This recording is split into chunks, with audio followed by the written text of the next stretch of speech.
Hello everyone and welcome to the latest episode of Book Time with Elvis with me, Mark. And this is a new short series on the Three Men in a Boat read along, which is currently going on. And today it started, and we have, I think, a rather impressive 16 participants, over half of whom have not read the book before. We're scattered all around the globe, from the west coast of the United States all the way through to Portugal, on into Central Europe, and all the way to South Korea. So it's a global event, if you like. And it was quite funny because in order to get a jump on the reading, many of our US-based friends and one Portuguese night owl began reading the book after midnight Central European time. So it meant that when I awoke this morning, and I had a lot of messages in the Voxer group chat that we've got going on, it was in full swing. People were discussing their initial thoughts about the first two chapters. We agreed to read 2 chapters a day, so each video will just focus on will only focus on the 2 chapters that have been read, so no spoilers or anything will be given away. So it means the book should take us around a week or so, not much more than that. And in order to celebrate the reading of one of my all-time favorite books, I thought it would be nice to make this series of short videos looking both at the author, Jerome K. Jerome, as well as the story behind the book, a few other things of interest as well whilst we are reading it. Now, you may not be reading the book, but I still hope that you find the video interesting and informative, and perhaps it may inspire you to pick up a copy of the book, which is free on Project Gutenberg, and may inspire you to pick that up and either join in, even at this stage, because you could certainly catch up, or read it at a later date. So as I said, if I mention anything from the book in the videos, I will always stick to the chapters that have been read already. So a little bit of an introduction then. This book follows the misadventures of 3 friends who boat up the River Thames from Kingston to Oxford. This occurs in the 1880s. And we learn a few things in the first chapter about the 3 main characters, least of which that the main character, Jerome, or Jay, as he's known in the book, is a frightful hypochondriac. I remember going to the British Museum one day to read up the treatment for some slight ailment of which I had a touch. Hay fever, I fancy it was. I got down the book and read all I came to read, and then, in an unthinking moment, I idly turned the leaves and began indolently studying diseases generally. I forgot which was the first distemper I plunged into, some fearful, devastating scourge, I know, and before I had glanced half down the list of premonitory symptoms, it was borne in upon me that I had fairly got it.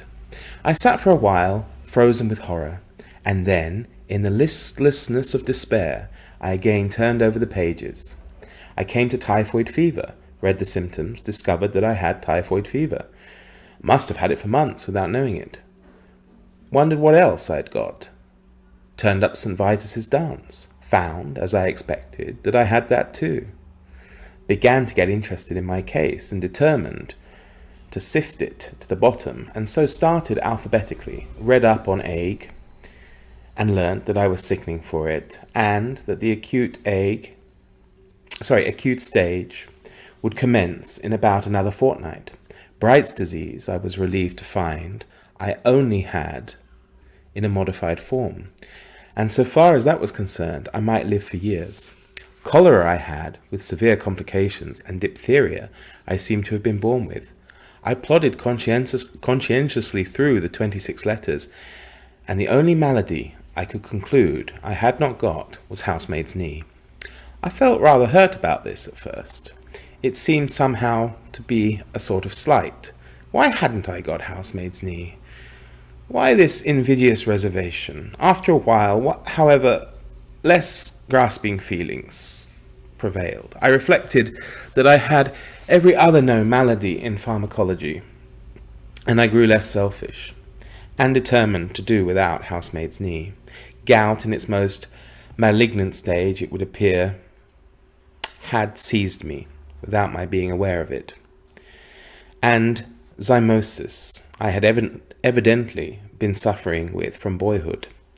There were no more diseases after zymosis, so I concluded that there was nothing else the matter with me. I sat and pondered. I thought what an interesting case I must be from a medical point of view. What an acquisition I should be to a class. Students would have no need to walk the hospitals if they had me. I was a hospital in myself. All they need do would be to walk round me, and after that, take their diploma. We also soon learn that Jay's friends are not much better than he is.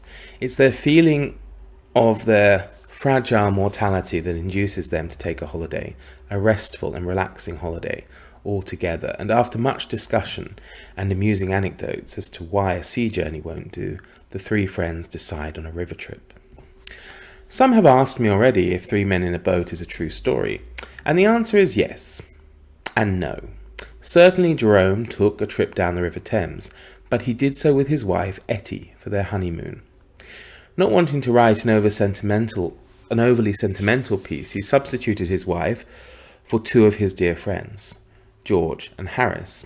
By the way, Harris's real name is Karl Henschel, and he was Polish-born, actually. So there you go. The subheading that commonly accompanies this book is To Say Nothing of the Dog.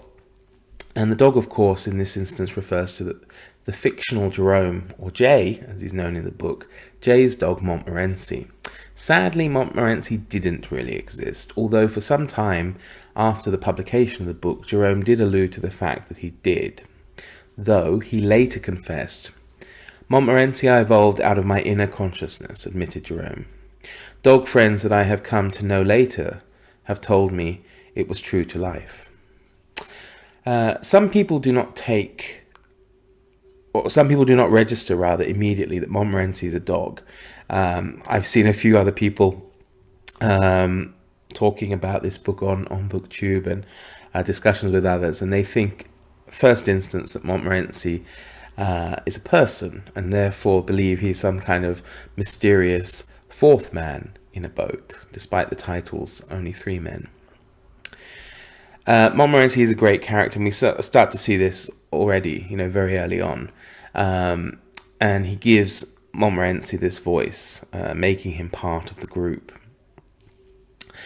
The only one who was not stuck with the suggestion was Montmorency. He never did care for the river, did Montmorency. "It's all very well for you fellows," he says. "You like it, but I don't. There's nothing for me to do. Scenery is not my line, and I don't smoke. If I see a rat, you won't stop. And if I go to sleep, you get fooling about with the boat and slop me overboard.